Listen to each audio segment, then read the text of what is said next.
We are live. I am so excited to welcome Tony Scopellito to today's show.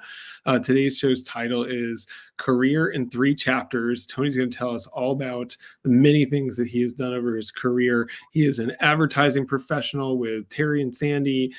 He's been a client marketer, and he is an author, wrote an awesome book called Chasing Arrows that I've read and highly recommend. And so, Tony, I'm just going to turn it over to you and ask you, what is on your mind? Hey, everyone. I'll tell you what's on my mind, honestly. It's the name of your podcast, this twinning thing. I got to tell you, I just don't think it works. I mean, I look at Eric, and he's an objectively handsome man. Jeff, I look at you, and I'm like, I don't even buy these guys as brothers. But yeah, I want to know where I fit in the picture. Hello. Exactly. So I'm going to suggest you change it. You change it to an attractive woman, a good-looking guy, and Jeff. Because I'll tell you why. It recognizes each of you as 3 distinct elements, just like the 3 distinct elements of my career. Oh, good one. Wow. Okay, that was I see. Wow. And I always just say he's just the one with the beard. But okay. No. But anyway, thank you. You know, Tony, we actually generated a 3rd twin now. I don't know if you saw this on LinkedIn, but we now have virtual Jeff, who's out there in the wild now. So yeah, I want to meet virtual Jeff. I think I might dig virtual. Yeah, virtual Jeff's nicer. He's better. Well, it was, actually, I have to tell you a funny story. I was talking to my mother this morning, and Eric's got virtual Jeff set up so you can email it questions. It'll give you an answer. And she said, I sent it a question. Of course, it's about middle management in my book. And so she sent it a question about helicopter bosses. And I said, I don't even know what that is. And she's like, your digital twin does, though. And that's your mother, Jeff. I was like, wow, my mother likes the digital twin better. Wow. I think we can devote an entire podcast to that topic. Probably watching right now. So, Tony, what is on your mind? There's so much on my mind, guys. I'm obviously wrapped up with the election about to come down. I'm excited about my new book that I'm going to be releasing in a few weeks, and really excited about stuff that's going on at the agency I work at, Terry and Sandy, because always busy, as you guys know, during the 4th quarter. Yeah. Every client wants to make sure they hit the ground running in the new year. So existing clients are, working with us to produce new campaigns, and we're getting lots of solicitations for pitches and new assignments and all that. So it's a very busy time of the year in the advertising world. So I have a question on that, Tony. Scaling an ad agency in the age of creative and content done by AI. Mm-hmm. Talk to us about that. Well, I doubt that I'm the most knowledgeable person as it relates to AI, but I think AI is, at this point anyway, a very useful tool in the execution phase of a campaign, in terms of research and in terms of generating content, even in terms of emerging ways of using it for measurement and even in insight. I think it's great. I think ultimately what clients pay us for are ideas. We consider ourselves an agency that's rooted in the big idea, which is that unified communications platform that unites everything a brand can do. I don't doubt that at some point AI will start getting well-versed in trying to come up with those. But I think right now it's something we do, better than any algorithm. And I would argue better than a good number of agencies that are out there right now. How's that? That's great for an agency pride. I hope Terry and or Sandy are listening. I'm going to expense this shirt if they are, because oh, good one. You're full of good stuff today, Tony. Thank you. Well, Tony, so I'm gonna just make a hard left turn here, because I am really interested in hearing about. You mentioned you're writing a new book, but you've talked about how you've done your career in stages. It's the title of the episode. Would love to hear about how did you sort of go through your career and make the different decisions that you've made, and how did that lead to being an author? And then I'd love to hear, we also should talk a little bit about your book. Like I said, an awesome book. Yes, we definitely should talk about the book. Yeah. But, it's a good question, and I'm gonna give you a long answer, but a complete answer. Mm-hmm. my fascination with writing started in junior high school. I went to a new public high school on Staten Island that didn't have a name yet, just had a number. And they decided they'd have an essay contest to come up. Everyone had to write an essay about who the school should be named after. And, I sort of had the notion even back then that maybe it's a good idea to zig when everyone else zags. So while everyone was writing about we should name it after Reggie Jackson or Abraham Lincoln or, some of the usual suspects back in the 70s, I thought we should name it after a Staten Island police officer who was killed in the line of duty. And I wrote as good an essay as a 12-year-old kid could write about Rocco Laurie. It won, and Rocco Laurie became the name of IS-72 on Staten Island. It's still the name of IS-72 on Staten Island. So I sort of got a sense of not to overstate it, sort of the power of writing and the power of language. And as I went into high school, I sort of had in the back of my mind, maybe that's something I want to do for a career. I was lucky to have an English teacher, Richard Ryan, who loved what he did, loved literature, and he got me really excited about books and writing. And I was pretty sure at that point, that's what I was going to do. Then someone whispered in my ear and said, you know what, writers and journalists, they don't make any money at all. And the idea of being broke for the rest of my life was unappealing for me. So I still didn't know what I was going to do. So I ended up going to St. John's, and I took an introduction to advertising course. And my professor was absolutely beautiful woman, and I had an incredible crush on her. So I'd take close attention to everything that she said, so I'd have something to talk with her about after class. So I paid really close attention. I would try chatting her up after class. I have absolutely no game then and now, so nothing came of that. But I sort of took a step back and said, you know what, this advertising thing, this is kind of like a real job, and still kind of like a real job. And there's creativity involved and writing involved, and maybe this is the thing for me. So I spent. I was going to ask Tony, did advertising sort of kind of feed that need for creativity while you were doing it, or were you always kind of like, oh, I can't wait till I can write, or how did you? Probably a little bit of both. I've been really fortunate that, I'm surrounded every day, and I have been surrounded every day for the past 35 years by incredibly creative, gifted people who come up with ideas and copy that, I'm jealous of every single day.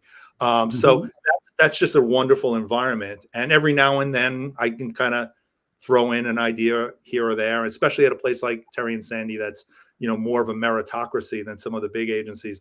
Really don't care where a good idea comes from. Every once in a while you get to be creative, and that's kind of cool. So that really helped.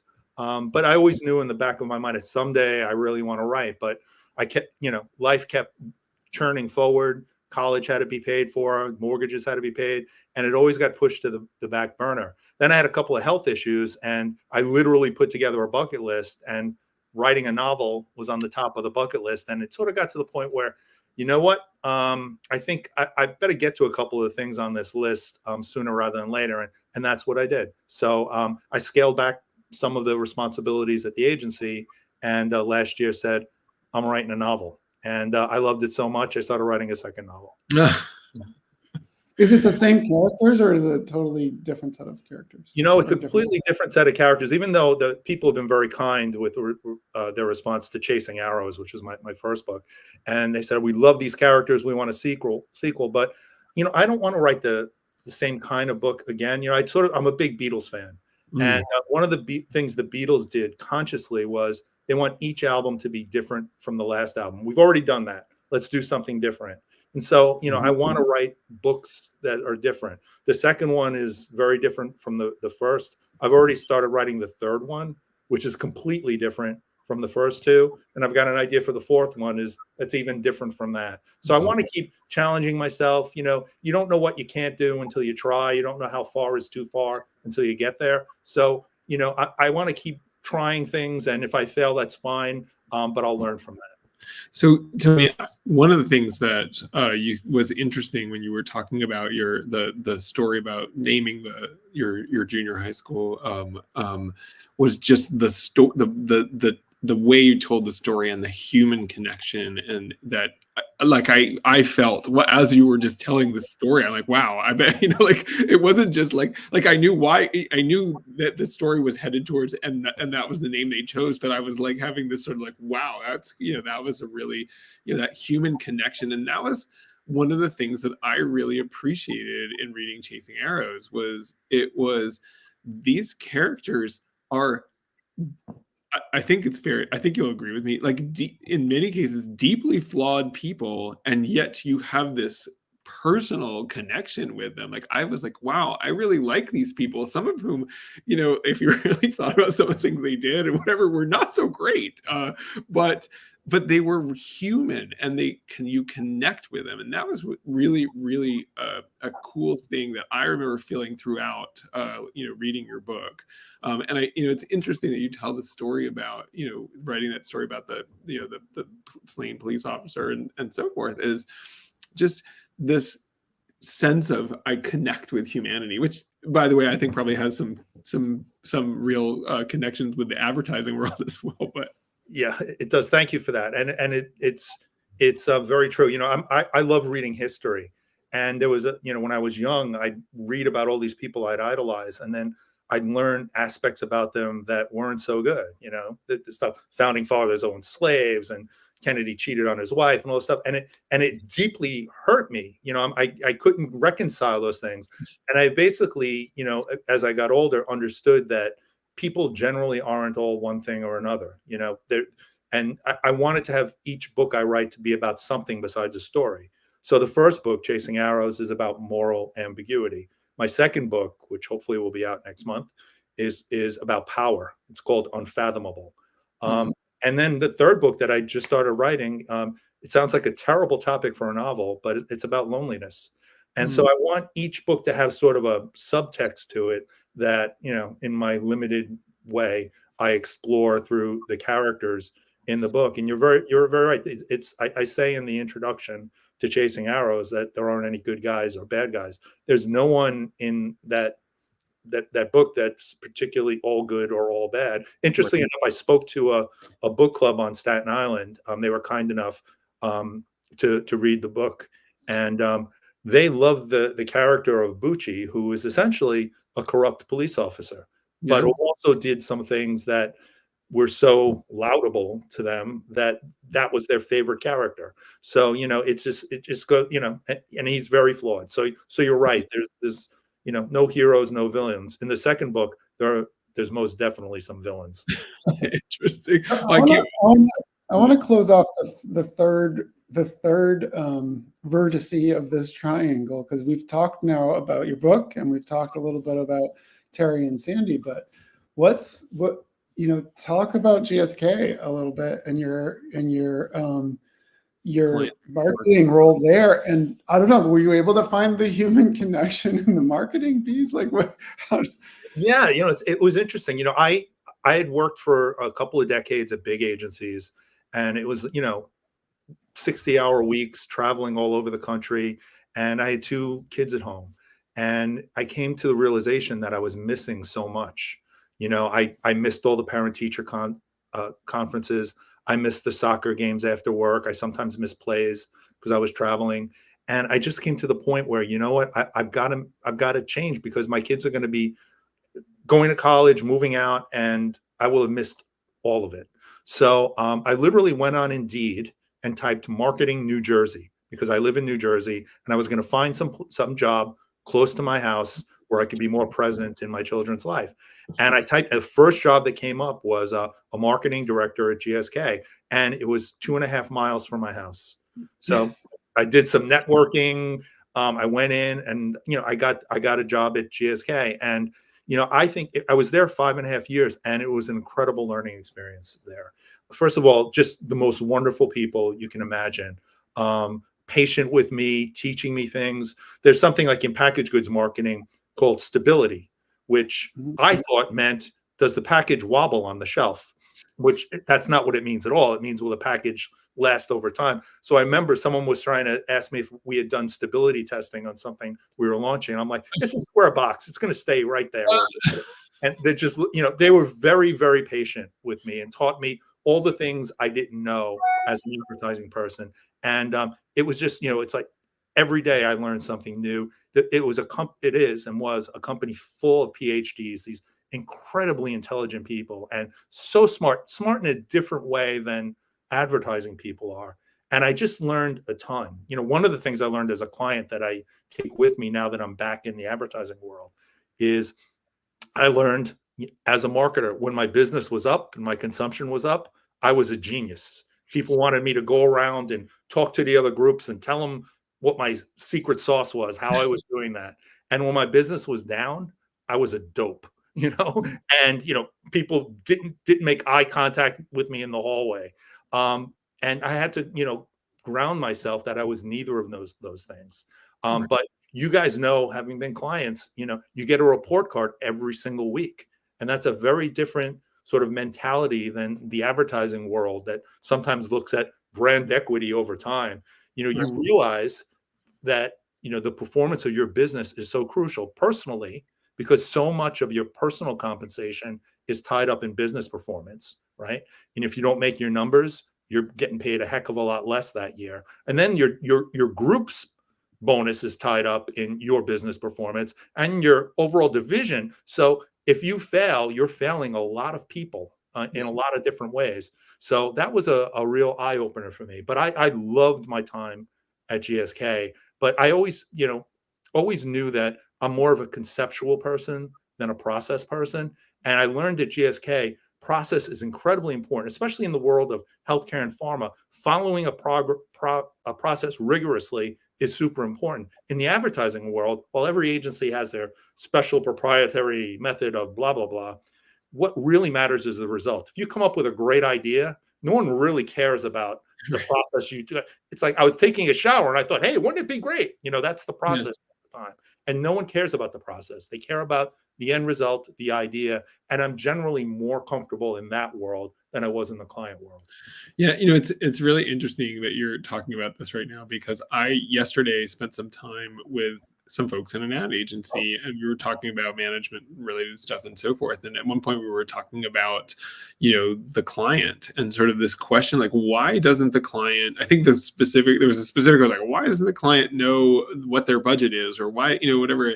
And I, so it was interesting, because it's easy to sort of, I always felt like it's easy for for us to understand our own job. It's very hard to understand, the pressures and so forth that other people that we're working with that have a different job and so forth. And, this sort of view in the marketing world is, that from the client's perspective is advertising is only one tiny piece of all the things they have to do that day. And when and from the agencies, I don't know, I imagine this is true, but you're sort of looking at it like, why are they so slow? Why don't they answer?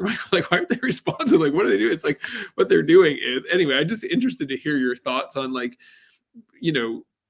how has having done that changed? Like, has it changed the way you sort of train the folks at Terry and Sandy, or give them sort of glimpses into the client's experience? Yeah, exactly that. I can't tell you how many times, for the people I now work with in the ad world, I draw a pie chart, then I draw a tiny little sliver, and I go, this is you and your campaign, right? In terms of how the client is thinking and spending their day. They've got all these other things, and I'll tick them all off, that they're working on that are pretty darn important too, in addition to, whether or not they've approved your tagline or not.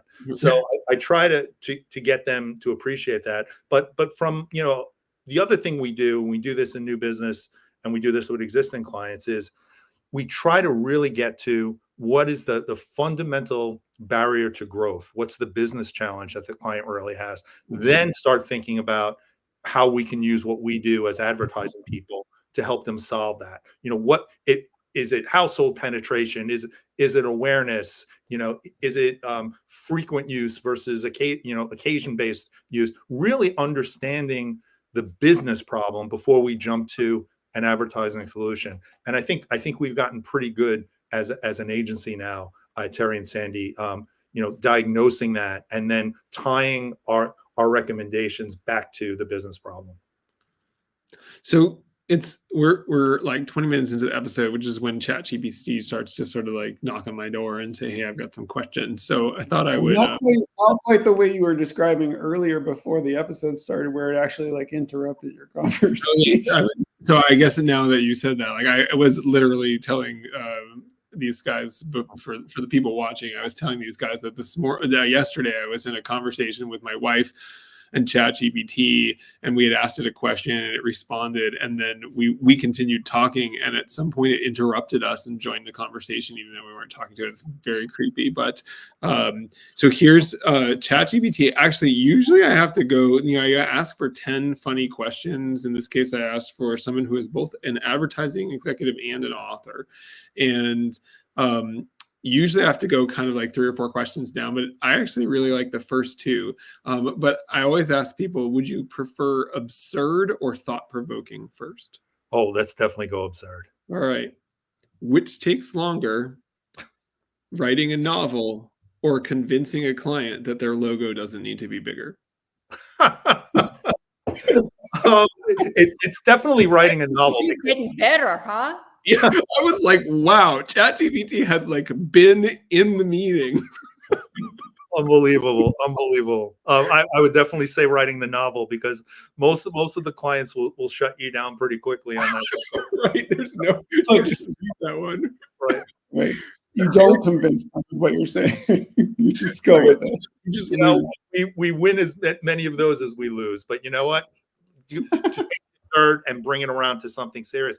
Branding in a commercial or in a campaign goes far beyond how big the logo is, and you got to develop an idea that's intrinsic to the brand. And then, even if your logo is minuscule, you could still have great branding, but honestly, I think we've had fewer of those conversations in recent years than we used to have when we worked together. Yeah, I was thinking about that as you were saying it. When we used to have those conversations the most was in print ads. And who does print ads anymore? Somebody must, because there are still magazines out there. But it starts with who reads anymore. All right. Well, so here's my thought-provoking question. This is the first question ChatGPT came up with. If your life were an ad campaign, what would the slogan be? Wow. You promised me all these questions would be true, false. Well, until you sort of threw me under the bus at the beginning of the episode. Then ChatGPT took a detour. It's all good. No, ChatGPT, I actually think it's a really it's a profound question, and it stumped you. So thought-provoking. No, I would say it probably as a tagline, never give up. I think they're without getting too deep in this, I feel like things in life, in my career, in my personal life, I don't think they came easily. I think I'm not like a savant, as you may have already gleaned from this podcast. I'm not the smartest person in the room, but I think I've developed over the years a personal sense, a personal perseverance that I get knocked down, I get up again, and like. But wait, Tony, I have to ask you a question. Are you the only person in the room that you're in right now? I am the only person. You said you weren't the smartest person in the room, so I'm I'm in the virtual room here. Right. You know what, Eric? It might not be you either. So I know it's not me. I know it's not me. No, I think there's a resiliency I've developed over the years. So I think whatever tagline that would summarize me today would try to capture that. Right. That's awesome. Awesome. Well, go ahead, Elena.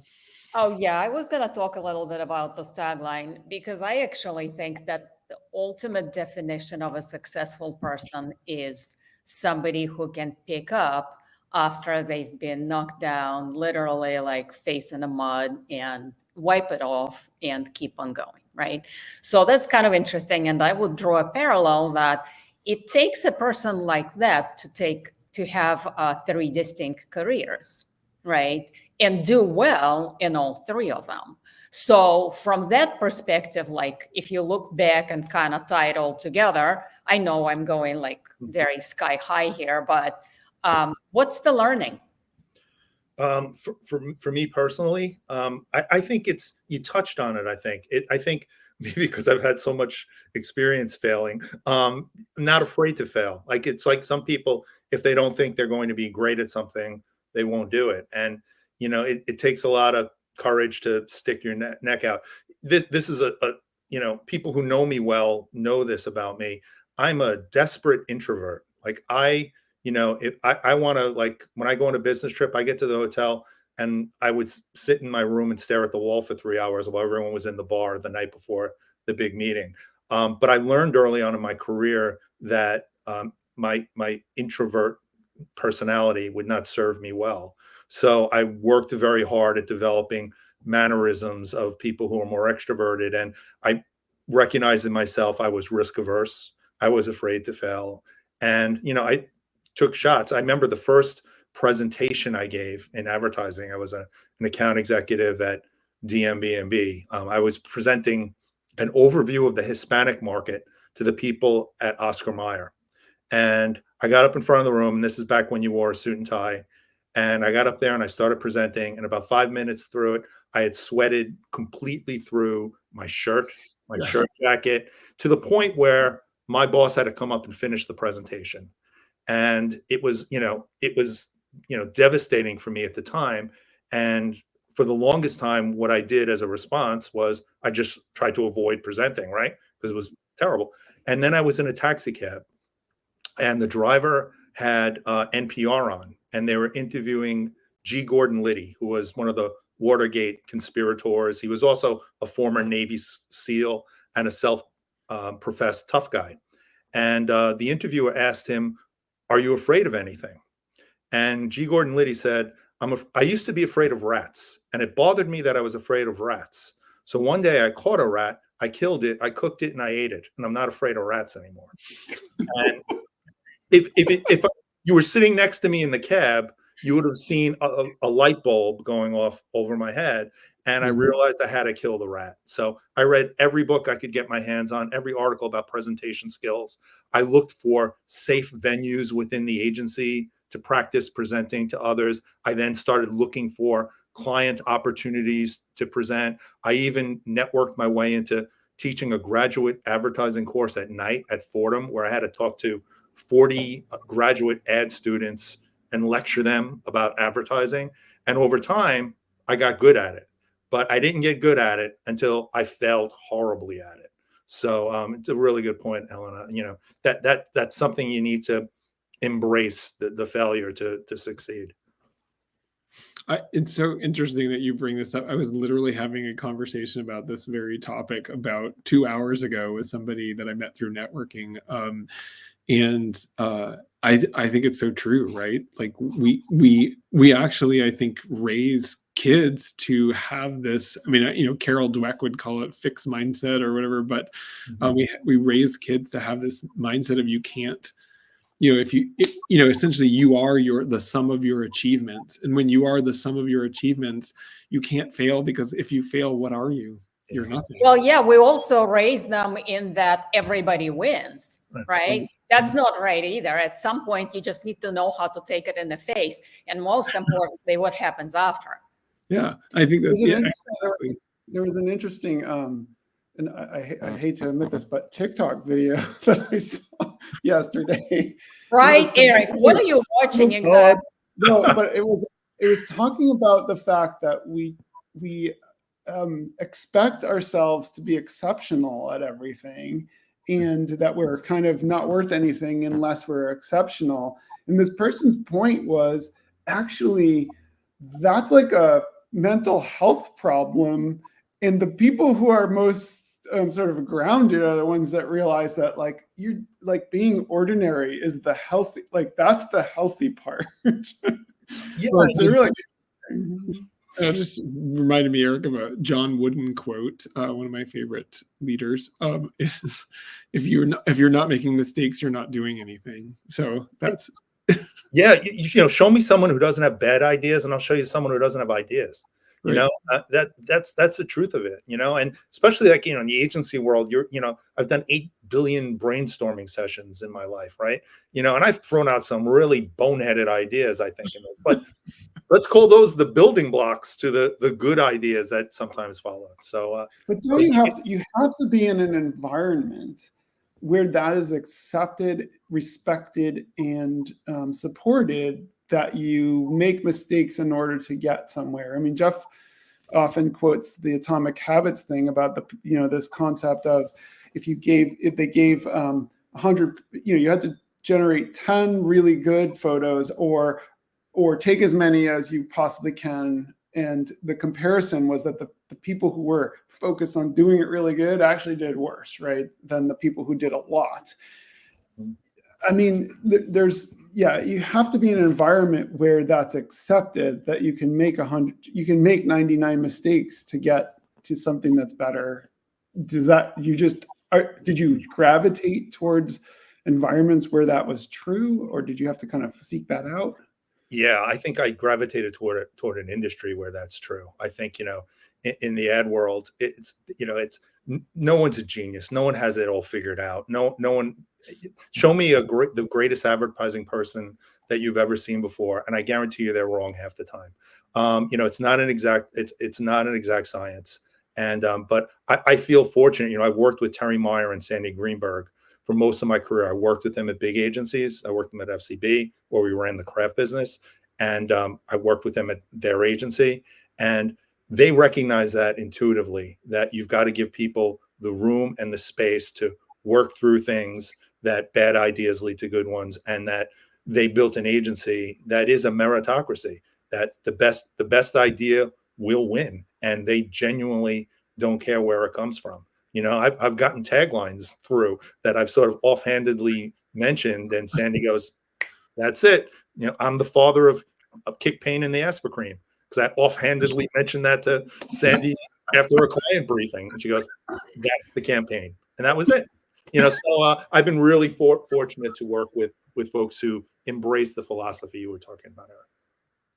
And you all, I guess I'll be sort of nostalgic for a second, but you all did amazing work when we all worked together on Oreo and and other brands. Terry and Sandy will tell you they built their agency based on the Oreo work, because they developed the Milk's Favorite Cookie campaign, which was a 10-year global campaign, literally sold billions of dollars worth of Oreo, and you should take a bow for that too, Jeff.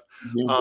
And basically, based on that, they built a reputation, they built client relationships that helped them launch their own shop. And our agency now is 14 years old. This is a little commercial. 14 years old. We're one of the few women-founded and women-run agencies in the world. I think the last number I saw was 1% of agencies are female-founded and operated. So, I work for two women who, have been smashing against the glass ceiling for as long as I've known them, and I'm very proud to have worked with them and work with them. And I'll just bring it full circle. I think what was amazing about that Oreo work that we all, that we worked on was, again, it goes back to what we were talking about at the beginning of this episode, which was it was built on an understanding and a connection to a human truth. Yep. And in the end of the day, all advertising boils down to that: is, can I tap into a real pain point and give you a real solution that solves a real human problem, as opposed to just telling you, hey, here's my great product, here's why you should try it. Preach. I agree more. So we are over time for the half hour, and which is, as I said earlier, is becoming more standard. But before we go, we like to have everybody go around and give one thing that they want to leave the audience with. And what I don't tell the guests before we start is that I always make the guests go first. And so you don't have any time to think about it, Tony. So what's one thing that you want to leave the audience with? Well, I will resist the urge to shamelessly plug my current book, Chasing Arrows. A little blurry, but you get the idea. And my new book that will come out next month, Unfathomable. I think, if anything, it's, the notion of, aside from, dare to fail, that it's never too late. I wrote my first book at 60, and I would encourage everyone, no matter how old you are, put together a bucket list. What are the things you want to do? and what are the things you want to accomplish while you're on this planet. And you know what? Start chipping away at it. It's, it's never too early and it's never too late to start doing that. So that'll be my parting thought. Awesome. Well, I will jump in. And before I say my one thing, Tony, what's the best way for people to reach you?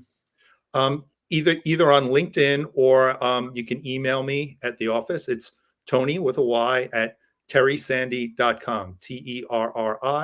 TerriSandy.com. Awesome.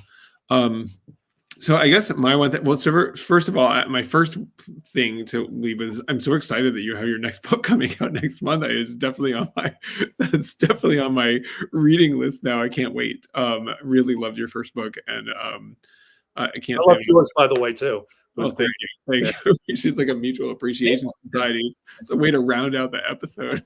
Should Elena and I leave and let you guys have that? So, Be happy for the authors.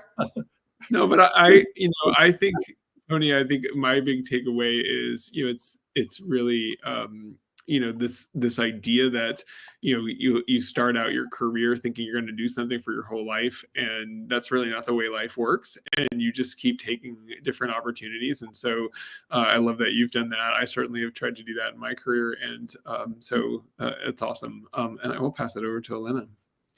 Well, first of all, I think it's really cool that people I know are authors. For some reason, I just think that an author is like, it's another human being. So the fact that we have two here, it's like, wow. So, right. Aside from that, my author appreciation, I just think that the idea of taking risks in moving forward, and people who are really successful, there is like somewhat of a cliche phrase now, the history of repeatable success, right? But if you are good and if you're driven and if you have a really desire to do something, you will definitely generate that history in whatever you do. That's well said. So, Elena, I think you and I should write a book together so that we can catch up to these guys. Let's do that. But I was like kind of white knuckling this because I'm like, oh, someone's going to say my one thing, but actually nobody did, which is this thread of human connection, that is sort of central. And it's central, Tony, to all of your stories. It's central to your book. It was even central, very central to that story you told about GSK being about, how do you keep the connection with your family as well as the connection with the audience of your marketing, et cetera. And so that, I think, is a really uplifting message that you are to wrap up this episode on your 3 chapters. And so I want to thank you. What a great conversation, and we look forward to hearing more and more about your success of your books and your career, et cetera. Well, all I can tell you is I've had so much fun. I'm honored to be on your podcast and honored to be the 41st most important person that you wanted to speak with. Oh, get another good one, Tony. You're assuming that we didn't ask a bunch of people that said no. I was actually gonna go nice with this and say no. We get better and better. We get better and better. There you go. All right. Well, thanks, guys. This has been fun. Thank you so much. Bye.